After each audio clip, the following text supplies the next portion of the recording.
көңелле мизгел ул, авылдашлар очрашуы. Авыл кешесе бер-берсен яхшы белә, шуңа сөйләшергә сүзе дә табыла. Сер түгел, хәзер авылларда да элеккеге кебек күрше-күршегә кереп сөйләшеп утырулар сирәгәя бара. Ә бу чара исә зиреклеләргә кабат бергә күрешеп, аралашыр өчен менә дигән мөмкинлек тудырды. Ничә ел очрашмаганнар белән күрешәбез. Аллага шөкер. Шушының хәтле кинәнеп килдек инде. Авыл яши. Булай булгач без дә яшибез, Алла теләсә. Авылда тормышның гөрләвенә шатланып яшәүчеләр бер рәйс апагына түгел. Монда тудык, монда үстек, гомер буена шунда хезмәт иттек дип, үз туган авылында хезмәт куйган зиреклеләрнең берсе Сания Панасыбуллина. Ул бүгенге чарага махсус үзенең шигырьләрен әзерләп килгән. Зирекле туган авылым. Туган җирем, туган төбәгем. Туган авылымның газиз халкы белән матур яшәү бөтен теләгем. Тормыш матур, дөнья матур, халык матур яши.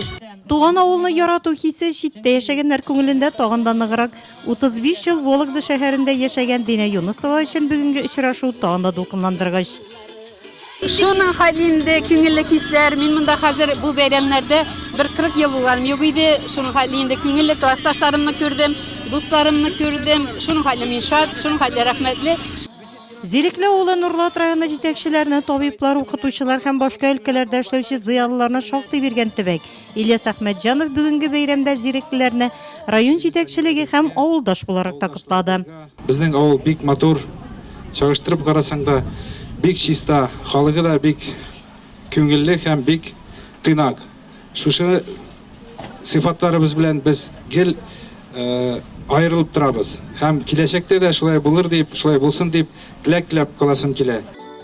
Чарада 55 ел һәм аннан озак еллар бергә яшәгән 9 пар гаиләне котлап бүләкләр тапшырылды. Шушы авылда туып үскән, бүгенге көндә Сөләйманов хуҗалыгында тырышып хезмәт куйганнарга рәхмәт сүзләре җиткерелде. Бүләкләр тапшырылды.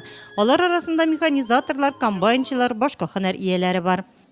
Чәчеп, үстереп, бейингесе көндә урак башланыр алдында шундай матур кырлар ясап куйганнар өчен олы рәхмәтемне җиткезәмен.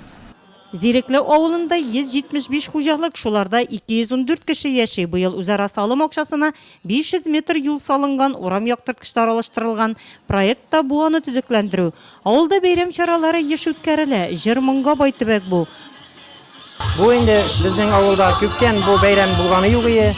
Без инде үзебезнең авылдашлар белән сөйләшеп, спонсорлар белән сөйләшеп бәйрәм үткәрергә булдык. Авылдашлар белән бергә очрашу зур бәйрәм үткәрергә.